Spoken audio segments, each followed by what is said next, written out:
ஒரு சுற்றுலாவில் மாணவர்கள் தங்களுடைய புகைப்படங்களை ஒருவருக்கொருவர் மாற்றிக்கொள்கின்றனர். அங்கு 45 புகைப்படங்கள் பரிமாற்றிக் கொள்ளப்பட்டால் எத்தனை மாணவர்கள் அங்கு இருந்திருப்பார்? மொத்த எண்ணிக்கை தெரிஞ்சுக்க நம்ம கிட்ட ஒரு ஃபார்முலா இருக்கு.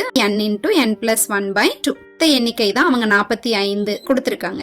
இதுல இந்த மாணவர்களோட எண்ணிக்கையை தான் நம்ம n சொல்றோம். இப்ப இந்த 4 ஆப்ஷன்ல இருந்து நம்ம சரியான விடையை கண்டுபிடிச்சிடலாம். முதல் ஆப்ஷன் பாத்தீங்கன்னா 15. இதை இந்த சூத்திரத்துல பயன்படுத்துங்க. வலது பக்கம் இருக்கக்கூடிய 45ங்கிற மதிப்பு கிடைக்குதான்னு செக் பண்ணுங்க. இல்ல. பிங்கிற ஆப்ஷன்ல இருக்கிற 20ங்கிற எண்ணை எடுத்துக்கோங்க.